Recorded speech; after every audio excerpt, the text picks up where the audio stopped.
podcast that makes a personal connection to everything Apple. For this episode, I want to feature another camera app for the iPhone and iPad. And as you know, there are hundreds of them available, probably thousands.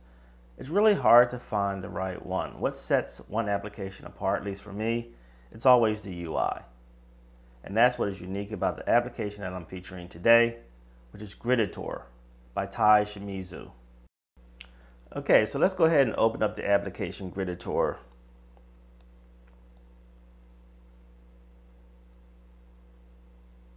You'll see your images are immediately spread out in a grid-like formation, but I'm going to go ahead and import a new photo from my library. I attended a glass blowing demonstration over the weekend we had at the museum where I work. And I took this really cool picture of Stephen Rolfe Powell blowing glass. So I'm going to go ahead and pull that one up. And as you can see, as the image comes in, it is now distributed in a grid-like format. Along the top and bottom, you'll see two tabs. These are the default tabs for the filters that are available. There's contrasty up top and vibrant along the bottom. To the left is dark and to the right is bright. You can change these filters at any time by just simply selecting on one of the buttons and then scrolling through the available options.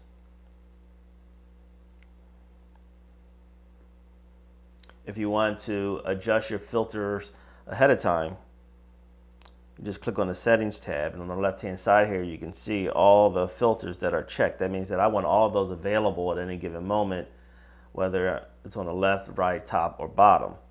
But if you don't want all of those and you just have maybe 4 or 6 primary filters that you want to use and always have those available, then you can just select those and then deselect the ones that you do not. It's that simple.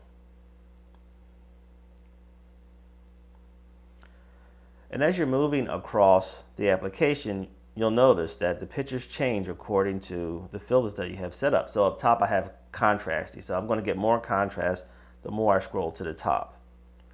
If I want it to be more contrast and dark, I move to the top and to my left.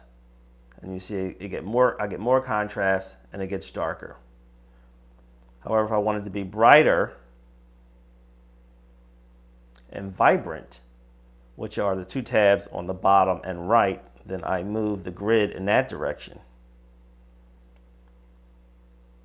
So I kind of prefer that, but I prefer that as a choice. I'm going to go ahead and select one, and that now becomes my image. If that's what I want, just hit the check sign.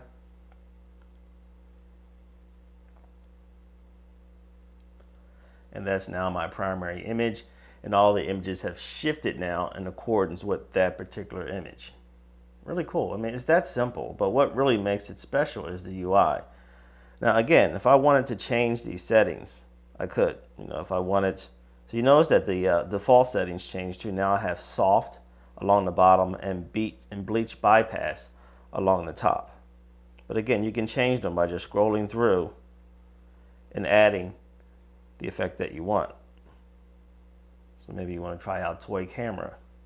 So now as you scroll to the bottom, toy camera now becomes one of those features. Really awesome. Love this application. It's very well designed. Whoever came up with it, brilliant.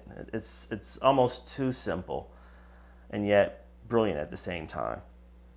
When you see the still images in iTunes, you really don't get a sense that you can do all this with the application. It's remarkable.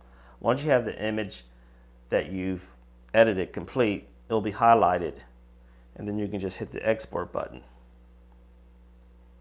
And you can save that to your camera roll, or you have the option to print copies in the numerous other applications. I'll just scroll through some of the ones I have on my iPad right now, just so you can see the options that I have available to me right now. And one of them includes Dropbox, so I can actually send this photo to my Dropbox account as well. In this case, I'm going to go ahead and send it to my photo library.